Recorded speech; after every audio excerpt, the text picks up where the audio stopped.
पिता और पुत्र और पवित्र आत्मा के नाम पर आमीन।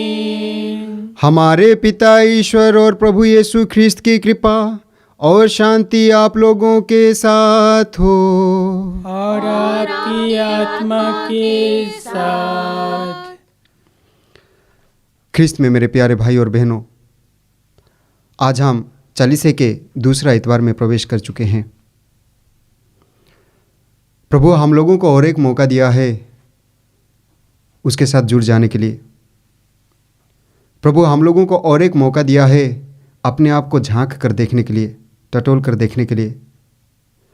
प्रभु हम लोगों को और एक मौका दिया है अपने आप को सुधारने के लिए। आइए हम इस पवित्र मिसा बलिदान में भाग लेने से पहले अपने आप को जांच कर देखें कि मैं कैसा जीवन जी रहा हूँ, कि मैं कैसी जीवन जी रही हूँ। अपने आप को झांक कर देखें। प्रभु कहता है लूकोस के सुसमाचार में अध्याय 15 पद संख्या 7 में, 99 धर्मियों की अपेक्षा जिनको पश्चाताप की आवश्यकता नहीं है, एक पश्चातापी पापी के लिए स्वर्ग में सबसे ज़्यादा आनंद मनाया जाएगा। प्रभु के पास लौटने के लिए हमारे पास केवल एक ही रास्ता है, वो है पश्चाताप का रास्ता। हमारे पास और कोई दूसरा रास्ता नहीं है, कोई दूसरा ऑप्शन नहीं है। आइए हम प्रभु के पास लौटे। हम इस पापमय संसार में रहते हुए अपने मन वचन कर्म से प्रभु के विरुद्ध कार्य करते हैं, प्रभु से दूर चले जाते हैं। हम जानते हैं कि पाप हमें प्रभु से दूर ले जाता है, फिर भी हम पाप करते हैं। हम जानते हैं कि प्रभु का वचन कहता है जो पाप करता है वो पाप का दास बन जाता है। हम जानते हैं कि प्रभु का वचन कहता है कि जो पाप करता है वो अपने आप को हानि पहुंचाता है, फिर भी हम इस पापमय संसार में भटक जाते हैं। लेकिन हमारा ईश्वर प्यार करने वाला ईश्वर है, क्षमा करने वाला ईश्वर है। वह दया से द्रवित हो जाता है। वह अक्सर हमारे इंतज़ार में रहता है, हमको गले लगाने के लिए, क्षमा करने के लिए, फिर से अपनाने के लिए। और यही कारण है कि प्रभु हम लोगों को और एक मौका दिया है उनके पास लौटने के लिए। आइए हम अपने सारी कमजोरियों के लिए, पापों के लिए, गलतियों के लिए प्रभु से माफ़ी मांगते हुए पश्चातापी हृदय से प्रभु के पास लौटे, ताकि हम इस पवित्र बलिभोज में योग्य रीति से तथा भक्ति भाव से भाग ले सकें। आइए हम दया याचना का गीत गाएं।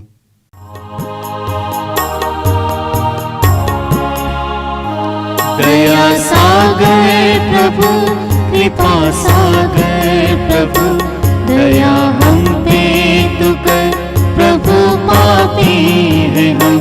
दया सागर प्रभु, कृपा सागर प्रभु, दया हम पे तू कर प्रभु, पापी हैं हम। दया सागर प्रभु। मुक्तिदाता प्रभु, शांतिदाता प्रभु, मुक्त कर दे हमें, अपराधी हैं हम। मुक्तिदाता प्रभु, शांतिदाता प्रभु, मुक्त कर दो हमें, अपराधी हैं हम। मुक्त कर दे हमें, अपराधी हैं हम। मुक्त कर दे हमें, अपराधी हैं हम। दया सागर प्रभु, कृपा सागर प्रभु, दया हम पे तू कर प्रभु, पापी हैं हम। दया सागर प्रभु। सर्वशक्तिमान ईश्वर हम लोगों पर दया करें और हमारे पाप क्षमा कर हमको अनंत जीवन प्रदान करें। आइए हम इस पवित्र मिसा बलिदान में उन सारे लोगों को याद करते हैं जो हमारे प्रार्थनाओं की मांग किए हैं। विशेषकर हम याद करते हैं मातृधाम आश्रम से जितने भी लोग प्रार्थनाओं की मांग किए हैं, यूट्यूब के जरिए, व्हाट्सएप के जरिए, SMS के जरिए, फ़ोन कॉल के जरिए, बहुत सारे लोग प्रार्थनाओं की मांग किए हैं। बहुत सारे लोग बीमार हैं, हताश है, निराश है, परेशान है, परिवार में अशांति है।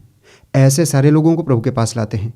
प्रभु उनके जीवन में कार्य करे, प्रभु उनके परिवार में शांति दे, प्रभु उनके परिवार को प्रेम से भर दे, प्रभु उनके जीवन में अपना राज्य स्थापित करे। आइए हम इसके लिए इस पवित्र मिसा बलिदान में प्रार्थना करें। हम प्रार्थना करें। हे ईश्वर, तूने हमें आदेश दिया है कि हम तेरे प्रिय पुत्र की शिक्षा पर ध्यान दें। तेरा वचन हमारी अंतरात्मा का भोजन बने, हमारा अंतःकरण स्वच्छ हो जाए और हम तेरी महिमा के दर्शन से आनंद मनाए। हम यह प्रार्थना करते हैं अपने प्रभु तेरे पुत्र यीशु ख्रिस्त के द्वारा, जो ईश्वर होकर तेरे तथा पवित्र आत्मा के साथ युगानुयुग जीते और राज्य करते हैं। आमीन।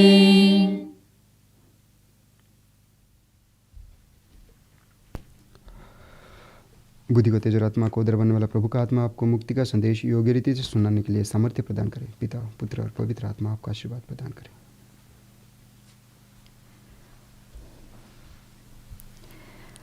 चालीसे का दूसरा इतवार। पहला पाठ। इब्राहिम विश्वासियों का आदि पुरुष है। उस समय प्रचलित रिवाज के अनुसार ईश्वर यह प्रतिज्ञा करता है कि वह इब्राहिम के वंशजों को फिलिस्तीन देश प्रदान करेगा। उत्पत्ति ग्रंथ। ईश्वर विश्वासी इब्राहिम के लिए अपना विधान प्रकट करता है। ईश्वर ने इब्राहिम को बाहर ले जाकर कहा, आकाश की ओर दृष्टि लगाओ और संभव हो तो तारों की गिनती करो। उसने उससे यह भी कहा, तुम्हारी संतति की संख्या इतनी ही बड़ी होगी। इब्राहिम ने ईश्वर में विश्वास किया और इस कारण प्रभु ने उसे धार्मिक माना। प्रभु ने उससे कहा, मैं वही प्रभु हूँ जो तुम्हें इस देश का उत्तराधिकारी बनाने के लिए खलीदियों के ऊर नामक नगर से निकाल लाया था। इब्राहिम ने उत्तर दिया, हे प्रभु मेरे ईश्वर, मैं यह कैसे जान पाऊँगा कि इस पर मेरा अधिकार हो जाएगा। प्रभु ने कहा, 3 बरस की कलोर, 3 बरस की बकरी, 3 वर्ष की का मेढ़ा, 1 पांडुक और 1 कपोत का बच्चा यहाँ ले आना। इब्राहिम ये सब ले आए। उसने उनके 2-2 टुकड़े कर दिए और उन टुकड़ों को आमने सामने रख दिया, किंतु पक्षियों के 2-2 टुकड़े नहीं किए। गिद्ध लाशों पर उतर आए, किंतु इब्राहिम ने उन्हें भगा दिया। जब सूरज डूबने पर था तो इब्राहिम गहरी नींद में सो गया और उस पर आतंक छा गया। सूरज डूबने तथा गहरा अंधकार हो जाने पर एक धुआंती हुई अंगीठी तथा एक जलती हुई मसाल दिखाई पड़ी, जो जानवरों के उन टुकड़ों के बीच से होते हुए आगे निकल गई। उस दिन प्रभु ने यह कहकर इब्राहिम के लिए अपना विधान प्रकट किया, मैं मिस्र की नदी से लेकर महानदी अर्थात फरात नदी तक का यह देश तुम्हारे वंशजों को दे देता हूँ। यह प्रभु की वाणी है। ईश्वर को धन्यवाद। चरवाहा चरवाहा यीशु है मेरा, कोई दुश्मन हो कैसे मेरा। चरवाहा यीशु है मेरा, कोई दुश्मन हो कैसे मेरा। यीशु हमारे साथ रहेगा, यीशु हमारे साथ रहेगा। राह में कोई भी संकट ना आएगा। चरवाहा चरवाहा यीशु है मेरा, कोई दुश्मन हो कैसे मेरा। चरवाहा यीशु है मेरा, कोई दुश्मन हो कैसे मेरा। जीवन में हर खुशी देता है हमें, जीवन जल यीशु ही देता है हमें। जीवन में हर खुशी देता है हमें, जीवन जल यीशु ही देता है हमें। साथ रहेगा वो दुख में हमारे, साथ रहेगा वो दुख में हमारे। तूफान से नाव का किनारे। चरवाहा यीशु है मेरा, कोई दुश्मन हो कैसे मेरा। चरवाहा यीशु है मेरा, कोई दुश्मन हो कैसे मेरा। बुद्धि को तेज और आत्मा को उदर बनने वाला प्रभु का आत्मा आपको मुक्ति का संदेश योग्य रीति से सुनाने के लिए सामर्थ्य प्रदान करे। पिता, पुत्र और पवित्र आत्मा आपको आशीर्वाद प्रदान करे। दूसरा पाठ फिलिपियों के नाम संत पौलुस का पत्र, अध्याय 3 वाक्य 17 से अध्याय 4 वाक्य 1 तक। मसीह हमारे शरीर का रूपांतरण करेंगे और उसे अपने महिमामय शरीर के अनुरूप बना देंगे। भाइयों, आप सब मिलकर मेरा अनुसरण कीजिए। मैंने आप लोगों को एक नमूना दिया है, उसके अनुसार चलने वालों पर ध्यान देते रहिए, क्योंकि जैसा कि मैं आपसे बार बार कह चुका हूँ और अब रोते हुए कहता हूँ, बहुत से लोग ऐसा आचरण करते हैं कि मसीह के क्रूस के शत्रु बन जाते हैं। उसका सर्वनाश निश्चित है। वे भोजन को अपना ईश्वर बना लेते हैं और ऐसी बातों पर गौरव करते हैं जिस पर लज्जा करनी चाहिए। उनका मन संसार की चीज़ों में लगा रहता है। हमारा स्वदेश तो स्वर्ग है और हम स्वर्ग से आने वाले मुक्तिदाता प्रभु यीशु ख्रिस्त की राह देखते रहते हैं। वह जिस शक्ति द्वारा सब कुछ अपने अधीन कर सकते हैं, उसी के द्वारा हमारे तुच्छ शरीर का रूपांतरण करेंगे और उसे अपने महिमामय शरीर के अनुरूप बना देंगे। इसीलिए हे मेरे प्यारे भाइयों, प्रभु में इस तरह दृढ़ रहिए। प्यारे भाइयों, मैं आप लोगों को बहुत प्यार करता हूँ। आप मेरे आनंद और मेरे मुकुट हैं। यह प्रभु की वाणी है। ईश्वर को धन्यवाद।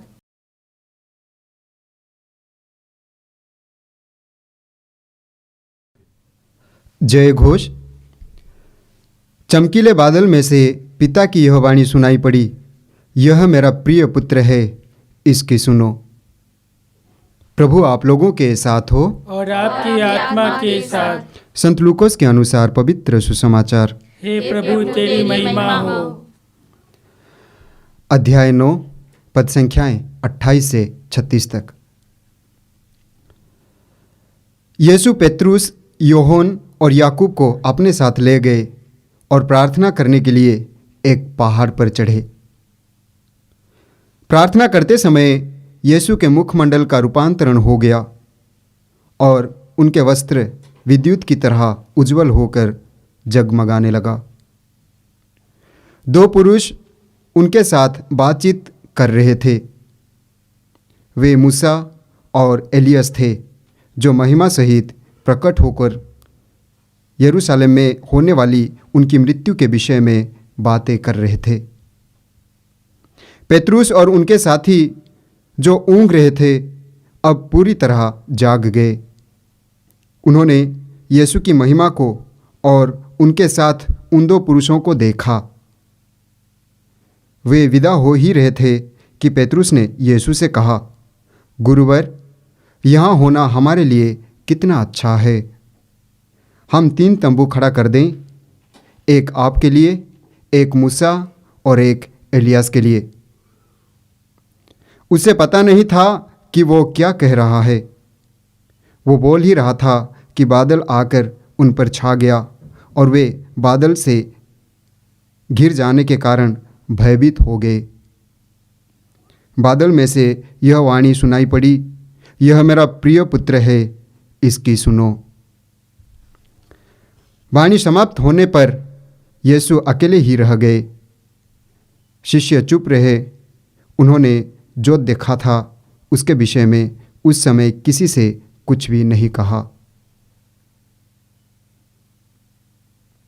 यह प्रभु का पवित्र सुसमाचार है। हे क्रिस्त तेरी स्तुति हो।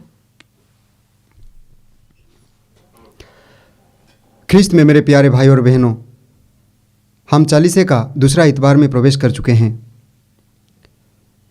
आज के पहले पाठ में हम लोगों ने सुना, जो कि उत्पत्ति ग्रंथ से लिया गया है।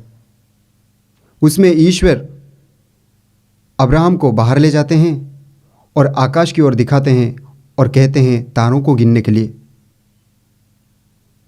और अब्राहम चकित हो गया होगा। क्यों? क्योंकि वो निसंतान था। और प्रभु उनको कहते हैं कि मैं इन तारों के सदृश तुम्हारे वंशजों को बढ़ाऊंगा। और हम देखते हैं उत्पत्ति ग्रंथ अध्याय 15 पद संख्या 6 में इब्राहिम ईश्वर के बातों पर विश्वास करते हैं।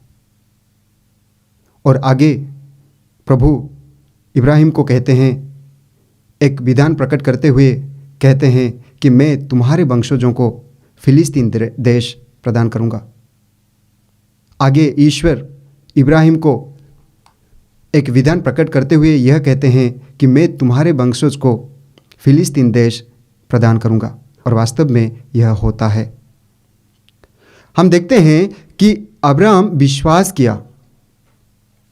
एक विश्वासी के जीवन में विश्वास होना बहुत जरूरी है। अगर एक विश्वासी के जीवन में विश्वास नहीं है तो वो विश्वासी नहीं कहलाएगा। हम पढ़ते हैं रोमी अध्याय 3 पद संख्या 25 में प्रभु का वचन कहता है, ईश्वर ने चाहा कि ईसा अपना रक्त बहाकर पाप का प्रायश्चित करे और हम विश्वास द्वारा उसका फल प्राप्त करें। कैसा फल? स्वर्ग राज्य का फल, मुक्ति का फल, प्यार का फल, क्षमा का फल, दया का फल। तो यह विश्वास क्या है? हम देखते हैं इब्रानी अध्याय 11 पद संख्या 1 में प्रभु का वचन कहता है, विश्वास उन बातों की स्थिर प्रतीक्षा है जिनकी हम आशा करते हैं और उन वस्तुओं के अस्तित्व के विषय में दृढ़ धारणा है जिन्हें हम नहीं देखते। यानी विश्वास एक ऐसा सच्चाई है, वो सच्चाई है ईश्वर। उन ईश्वर को जब हम देखे नहीं, जानते नहीं, स्पर्श नहीं करते हैं, लेकिन आशा के साथ, भरोसे के साथ उसका इंतजार करते हैं। यही है विश्वास। यही है विश्वास। यानी जब हम बीमार हैं, प्रभु पर भरोसा रखते हैं कि प्रभु हमें चंगा करेगा और प्रार्थना में लगे रहते हैं। जब परिवार में अशांति है कि प्रभु पर भरोसा रखते हैं कि प्रभु हमारे परिवार में शांति देंगे। जब अपने जीवन में परेशानी है कि हम विश्वास करते हैं कि प्रभु हमारे जीवन के परेशानी को दूर करेंगे। जब कुछ गड़बड़ चल रहा है, हम विश्वास करते हैं कि प्रभु हमारे जीवन में कार्य करेंगे, संभालेंगे और प्रार्थना करते रहते हैं, इंतजार करते हैं। यही है विश्वास।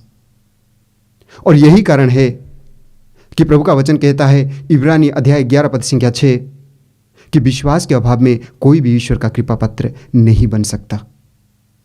और यही कारण है कि प्रभु यीशु स्वयं कहते हैं यूहन्ना के सुसमाचार में अध्याय 14 पद संख्या 1 में, ईश्वर में विश्वास करो और मुझ में विश्वास करो, तुम्हारे जी घबराए नहीं। ईश्वर में विश्वास करो, ईश्वर में विश्वास करो और मुझ में विश्वास करो। आज प्रभु हम लोगों को ये मौका दिया है कि मेरा विश्वास ईश्वर के लिए कितना गहरा है। जब अब्राहम को पता था कि वो निसंतान है, बूढ़ा हो चला था, लेकिन प्रभु ने कहा कि उनके वंशजों को प्रभु तारों की सदृश बना देगा, तो उनको कैसा लगा होगा, कैसा महसूस हुआ होगा। लेकिन हम छोटी छोटी बातों में भी विश्वास नहीं कर पाते हैं, डर जाते हैं, होगा या ना होगा ऐसे सोचते रहते हैं। लेकिन प्रभु आज हमें कहते हैं कि विश्वास करो। हम पढ़ते हैं मार्कुस के सुसमाचार में अध्याय 9 पद संख्या 23 में, विश्वास करने वालों के लिए सब कुछ संभव है। और यही कारण है कि प्रभु कहते हैं मार्कुस के सुसमाचार अध्याय 11 पद संख्या 24 में, जो कुछ तुम प्रार्थना में मांगते हो विश्वास करो कि वो तुम्हें मिल गया है और वो तुम्हें दिया जाएगा। और वास्तव में जो विश्वास करते हैं उनको मिल ही जाता है। और विश्वास करने वालों के लिए सब कुछ संभव है। और यही कारण है कि प्रभु हमारे विश्वास को राई के दाने के साथ तुलना करते हैं। हम पढ़ते हैं लूकोस के सुसमाचार में अध्याय 17 पद संख्या 6 में प्रभु कहते हैं, यदि तुम्हारा विश्वास राई के दाने के बराबर भी होता और तुम शहतूत के इस पेड़ से कहते उखड़ कर समुद्र में लग जा, तो वो तुम्हारी बात मान लेता। यानी हम जान सकते हैं कि हमारा विश्वास कितना बड़ा है, कितना गहरा है। क्या राई के दाने के बराबर है? अगर राई के दाने के बराबर भी होता तो हम जो कहते वही होता। यानी राई के दाने के बराबर भी हमारा विश्वास नहीं है। आज के पहले पाठ के जरिए प्रभु हमें अपना विश्वास को बढ़ाने के लिए, विश्वास में गहराई तक जाने के लिए प्रभु हमें प्रेरित करते हैं। आज के दूसरे पाठ में हम लोगों ने सुना जो कि फिलिपियों के नाम संत पौलुस का पत्र से लिया गया है। और संत पौलुस कहते हैं कि मेरा अनुसरण करो। क्यों वो कहते हैं कि मेरा अनुसरण करो? क्योंकि वो प्रभु का अनुसरण करते हैं। और वो आगे कहते हैं कि बहुत सारे लोग ऐसा आचरण करते हैं जैसा कि वे प्रभु यीशु के क्रूस के शत्रु बन गए हैं। और आगे वो कहते हैं वे ऐसे बातों पर गर्व करते हैं जिन बातों पर लज्जा करना चाहिए। और आगे वो कहते हैं कि वे सांसारिक चीज़ों के पीछे पड़े हैं, सांसारिक चीज़ों में उनका मन लगा हुआ है। और आगे वो कहते हैं कि उनका विनाश निश्चिंत है। प्रभु हमें यह बताते हैं कि हमारा आचरण कैसा होना चाहिए, एक विश्वासी का आचरण कैसा होना चाहिए, प्रभु पर भरोसा रखने वाले का आचरण कैसा होना चाहिए, उसका गोल कहाँ होना चाहिए। हम देखते हैं मत्ती के सुसमाचार में अध्याय 6 पद संख्या 33 में प्रभु कहता है, तुम सबसे पहले ईश्वर की राज्य और उसकी धार्मिकता की खोज में लगे रहो और ये सब चीज़ें तुम्हें यूं ही मिल जाएगी। सांसारिक चीज़ों के पीछे पड़ने के लिए प्रभु नहीं कहते हैं, बल्कि ईश्वर की धार्मिकता के पीछे पड़ने के लिए प्रभु कहते हैं। आज के सुसमाचार में हम लोगों ने सुना कि प्रभु यीशु अपने 3 शिष्यों को लेकर एक पहाड़ पर जाते हैं। अपने 3 शिष्य पेतरुस, याकूब और यूहन्ना को। और उस पहाड़ पर अचानक प्रभु यीशु के मुखमंडल का रूपांतरण हो जाता है। उनके वस्त्र उज्जवल हो जाते हैं और शिष्य चकित हो जाते हैं। और शिष्यों को देखने को मिलता है कि प्रभु यीशु और 2 पुरुषों के साथ बात कर रहे हैं। वे हैं मूसा और एलियास। मूसा जो है वो नियमों को प्रस्तुत करते हैं और एलियास जो है वो नबियों को प्रस्तुत करते हैं। यानी मुझे लगता है कि प्रभु यीशु सभी नियमों और नबियों से बढ़कर है। और आगे शिष्यों को समझ में नहीं आता है और इसीलिए पेतरुस कहते हैं, प्रभु अगर आप चाहें तो यहाँ 3 तंबू खड़ा कर दें, एक आपके लिए, एक मूसा के लिए, एक एलियास के लिए। यहाँ होना कितना अच्छा है। वास्तव में ईश्वर को जब हम पाते हैं तो कितना अच्छा लगता है। परिवार में कितनी शांति होती है, परिवार में कितना प्यार होता है, परिवार में कितनी समझदारी होती है। आज के सुसमाचार के जरिए मुझे लगता है प्रभु हमें यह कहना चाहते हैं कि इस 40 काल में हमारा रूपांतरण होना जरूरी है। हमारा शारीरिक रूपांतरण होना जरूरी है, हमारा मानसिक रूपांतरण होना जरूरी है, हमारा आध्यात्मिक रूपांतरण होना जरूरी है। प्रार्थना तो करते हैं, लेकिन जब 40 समय आता है तब प्रार्थना करते हैं, उपवास करते हैं, बाकी समय छूट जाता है।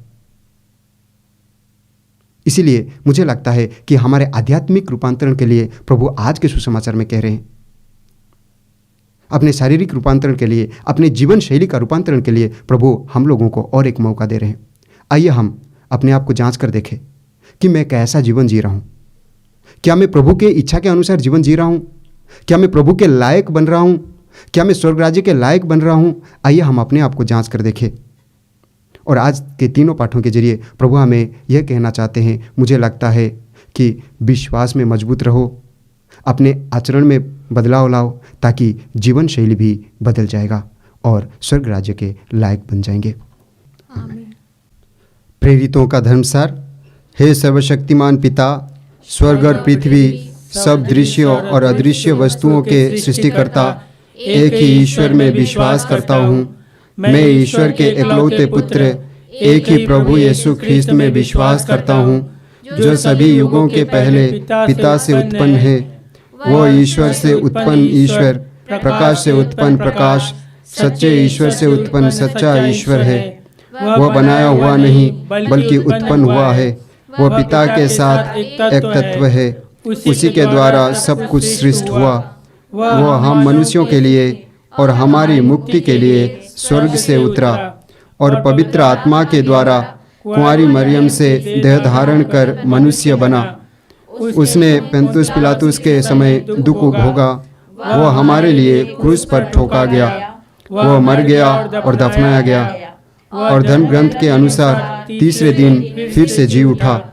वो स्वर्ग में आरोहित हुआ और पिता के दाहिने विराजमान है। वो जीवितों और मृतकों का न्याय करने महिमा के साथ फिर आएगा, और उसके राज्य का कभी अंत नहीं होगा। मैं पवित्र आत्मा में विश्वास करता हूँ, वो प्रभु और जीवन दाता है। वो पिता और पुत्र से होता है, पिता और पुत्र के साथ उसकी आराधना और महिमा होती है।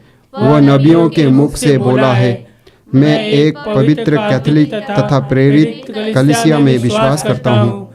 मैं पापों की क्षमा के लिए एक ही बपतिस्मा स्वीकार करता हूँ और मृतकों के पुनरुत्थान तथा अनंत जीवन की बाट जोता हूँ। आमीन। प्रिय भाइयों और बहनों, हमें नित्य प्रार्थना करनी चाहिए। आइए हम विशेष रूप से इस चालीसा काल में ख्रिस्त के साथ प्रार्थना में अधिक सजग होकर अपने निवेदन ईश्वर को भक्तिपूर्वक चढ़ाएं। हमारा उत्तर होगा, हे पिता हमारा प्रार्थना सुन। हे पिता हमारी प्रार्थना सुन। हे प्रेमी पिता, हम प्रार्थना करते हैं हमारे संत पापा फ्रांसिस, सारे बिशप, हमारे सब पुरोहित और सब धर्म बहनों के लिए कि वे हमारे ईश्वर के मार्ग पर चलने के लिए प्रोत्साहित करें। इसके लिए हम प्रेमी पिता से प्रार्थना करें। हे पिता हमारी प्रार्थना सुन। हे दयालु पिता, हम प्रार्थना करते हैं रूस और यूक्रेन के आपसी संबंध में शांति स्थापित हो, व युद्ध समाप्त कर आपके अनुग्रह को प्राप्त करें। इसके लिए हम पिता परमेश्वर से प्रार्थना करें। हे पिता हमारी प्रार्थना सुन। हे पिता, हम प्रार्थना करते हैं विश्व में फैली सारी कलीसियाओं और विश्वासी जनों के लिए कि वे इस चालीसा काल में आपके विश्वास में आगे बढ़ते जाएं। इसके लिए हम प्रेमी पिता से प्रार्थना करें। हे पिता हमारी प्रार्थना सुन। हे पिता परमेश्वर, हम प्रार्थना करते हैं सब बीमार लोगों के लिए। हे प्रभु, आप उनके पापों को क्षमा करें और उनको चंगाई प्रदान करें, ताकि वे जल्द से जल्द अपने दैनिक कार्यों को पूरा कर सके। इसके लिए हम प्रेमी पिता से प्रार्थना करें। हे पिता हमारी प्रार्थना सुन। हे कृपालु पिता, हम प्रार्थना करते हैं हमारे मातृधाम आश्रम की सुरक्षा के लिए, यहाँ से जुड़े हर व्यक्ति की सुरक्षा व स्वास्थ्य के लिए आपसे प्रार्थना करते हैं, ताकि वे आपके प्रेम व विश्वास में आगे बढ़ते जाएं। इसके लिए पिता से प्रार्थना करें। हे पिता हमारी प्रार्थना सुन। हे प्रभु, अपनी कलीसिया की प्रार्थनाओं पर दृष्टि डाल, हम पर अपनी करुणा प्रदर्शित कर, क्योंकि हमारी आत्माएं तेरी ओर अभिमुख हैं। तेरे इस दिव्य संस्कार में भाग लेकर हम नित्य तेरी सहायता प्राप्त करते रहें, हमारे प्रभु ख्रिस्त के द्वारा। आमीन।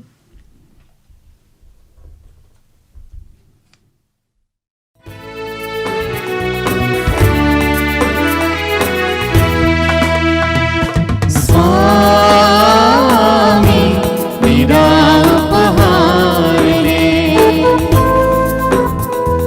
स्वामी मेरा उपहार ले। मेरे पापों को भूल कर तू मेरा दान ले, मेरे पापों को भूल कर तू मेरा दान ले। स्वामी मेरा उपहार ले, स्वामी मेरा उपहार ले। जीवन है नन्हा सफर, खाली हाथ जाना है घर। अब है जो पास मेरे, शायद ये राह होगा कल। लाया हूँ खुद को प्रभु अपना ले, मेरा दान स्वामी मेरा उपहार ले, स्वामी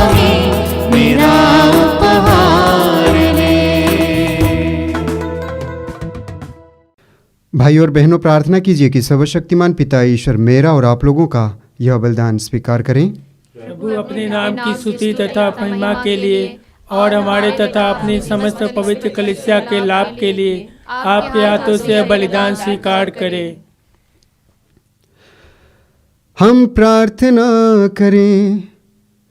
हे प्रभु, यह बलि हमारे अपराधों की क्षमा दिलाए और पास्का पर्व मनाने के लिए तेरे विश्वासियों का तन मन पवित्र करें। हम यह प्रार्थना करते हैं अपने प्रभु ख्रीस्त के द्वारा। आमीन। प्रभु आप लोगों के साथ हो और आपकी आत्मा के साथ। प्रभु में मन लगाइए। हम प्रभु में मन लगाए हुए हैं। हम अपने प्रभु ईश्वर को धन्यवाद दें। यह उचित और न्याय संगत है। हे प्रभु पवित्र पिता सर्वशक्तिमान और शाश्वत ईश्वर, यह वास्तव में उचित न्याय संगत है। हमारा कर्तव्य तथा कल्याण है कि हम सदा और सर्वत्र अपने प्रभु ख्रीस्त के द्वारा तुझे धन्यवाद दें। इन्होंने अपने शिष्यों से अपनी मृत्यु की भविष्यवाणी की और पवित्र पर्वत पर उन्हें अपने प्रताप की झलक दिखाई। इस भांति इन्होंने स्पष्ट कर दिया कि दुख भोग द्वारा ही पुनरुत्थान की महिमा प्राप्त होती है। इस सच्चाई का साक्ष्य संहिता और नबी भी देते हैं। इसलिए स्वर्गिक शक्तियों के साथ मिलकर हम पृथ्वी पर निरंतर तेरी आराधना करते और तेरे प्रताप के सम्मुख अनंत काल तक घोषित करते हैं। पवित्र पवित्र पवित्र प्रभु विश्वमंडल के ईश्वर, स्वर्ग और पृथ्वी तेरी महिमा से परिपूर्ण है। सरोज स्वर्ग में होशाना। धन्य वे जो प्रभु के नाम पर आते हैं। सरोज स्वर्ग में होशाना।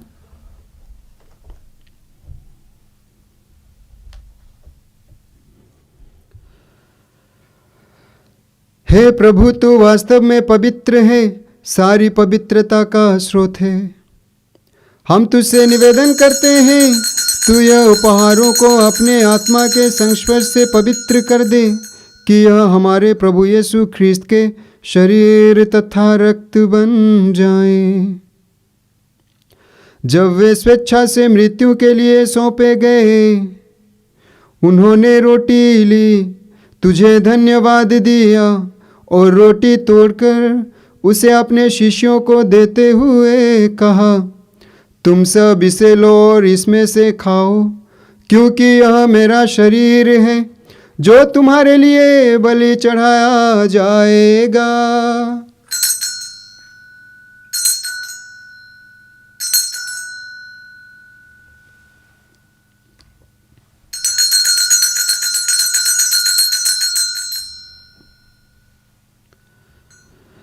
इसी भांति भोजन के बाद उन्होंने कटोरा लिया, तुझे धन्यवाद दिया और उसे अपने शिष्यों को देते हुए कहा, तुम सब इसे लो और इसमें से पियो, क्योंकि यह मेरे रक्त का कटोरा है, नवीन और अनंत व्यवस्थान का रक्त, जो तुम्हारे और बहुतों के पापों की क्षमा के लिए बहाया जाएगा। तुम मेरी स्मृति में यह किया करो।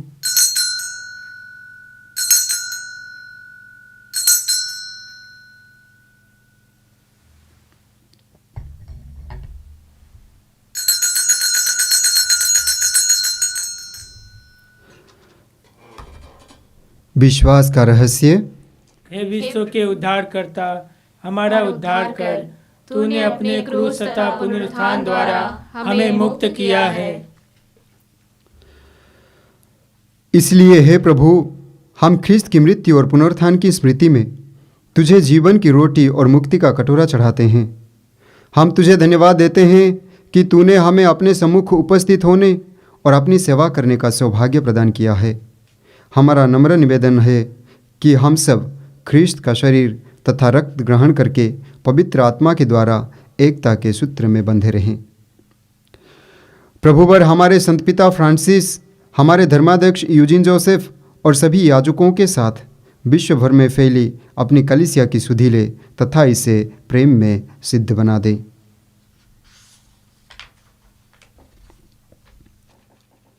हमारे उन भाई बहनों की भी सुधि ले जो पुनरुत्थान की आशा में परलोक सिधार चुके हैं। उन्हें और सभी मृतकों को अपने पुण्य दर्शन का सौभाग्य प्रदान कर हम सब पर दया दृष्टि डाल कि हम भी अनंत जीवन के सहभागी बने और ईश्वर की माता धन्य कुमारी मरियम, उनके वर धन्य योसेफ, धन्य प्रेरितों तथा सब संतों के साथ जो युग युग में तेरे प्रति विश्वस्त बने रहें, तेरी स्तुति और महिमा कर सके तेरे पुत्र यीशु ख्रिस्त के द्वारा। आमीन।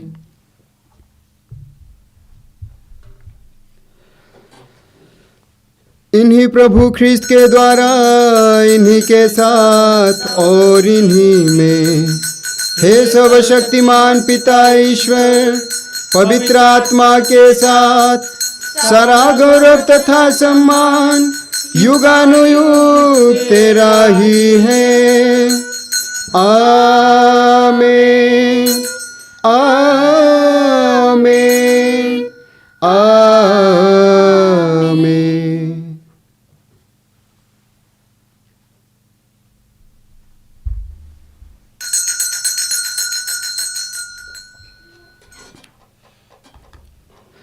हे हमारे पिता जो स्वर्ग में है, तेरा नाम पवित्र माना जाए, तेरा राज्य आवे, तेरी इच्छा जैसे स्वर्ग में है वैसे इस पृथ्वी पर भी पूरी हो।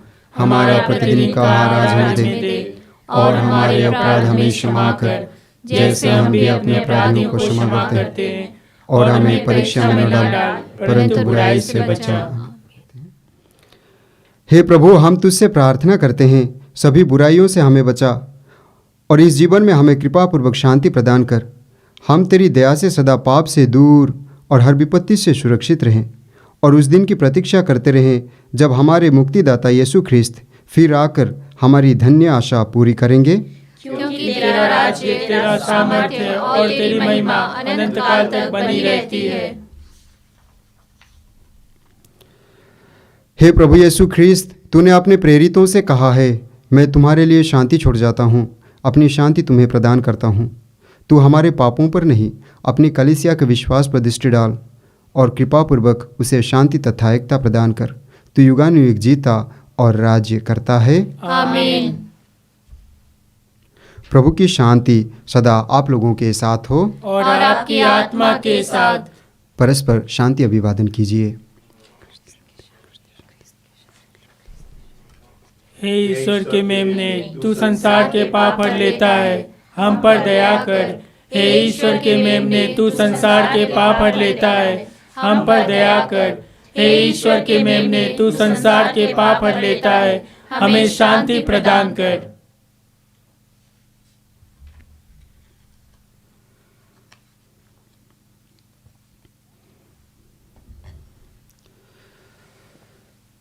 देखिए ईश्वर का मेमना जो संसार के पाप हर लेता है।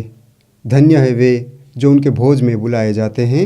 हे प्रभु, मैं इस योग्य नहीं हूँ कि तू मेरे यहाँ आए, किंतु एक शब्द कह दे और मेरी आत्मा चंगी हो जाएगी।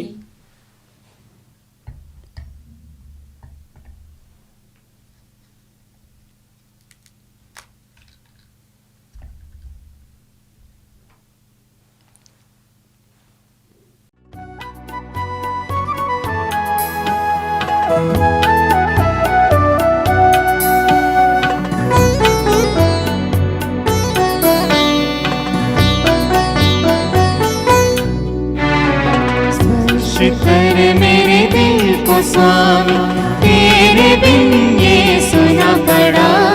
स्पर्श करके नवीन कर दे, द्वार तेरे में खड़ा। स्पर्श कर मेरे दिल को स्वामी, तेरे बिन ये सुना पड़ा।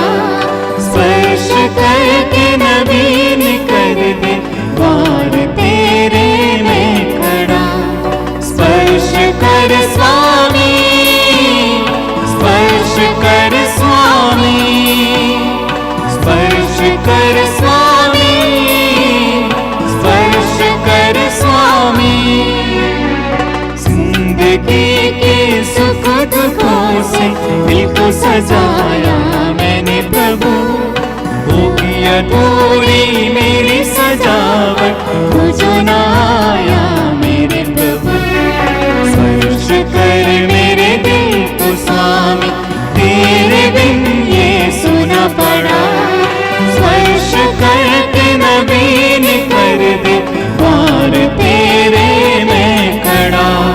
स्पर्श कर स्वामी, स्पर्श कर स्वामी, स्पर्श कर स्वामी, स्पर्श कर स्वामी।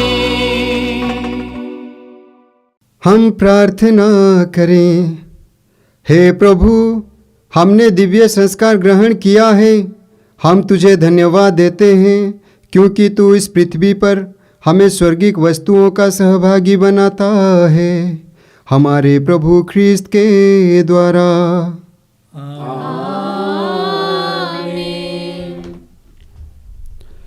प्रभु आप लोगों के साथ हो। आपकी आत्मा के साथ। सर्वशक्तिमान ईश्वर पिता, पुत्र और पवित्र आत्मा आप लोगों को आशीर्वाद प्रदान करें।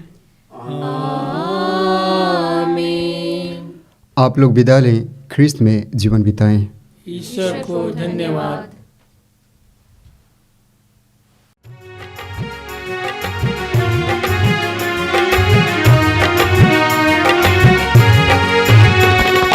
यीशु नाम, यीशु नाम, यीशु नाम गाओ रे। यीशु नाम, यीशु नाम दिल से बजो रे। यीशु नाम, यीशु नाम, यीशु नाम गाओ रे। यीशु नाम, यीशु नाम दिल से भजो रे। यीशु नाम, यीशु नाम, यीशु नाम गाओ रे। यीशु नाम, यीशु नाम दिल से भजो रे। यीशु नाम, यीशु नाम, यीशु नाम गाओ रे। यीशु नाम, यीशु नाम दिल से भजो रे। जीवन दाता यीशु नाम, मुक्ति दाता यीशु नाम। जीवन दाता यीशु नाम, मुक्ति दाता यीशु नाम। जीवन दाता यीशु नाम, मुक्ति दाता यीशु नाम। जीवन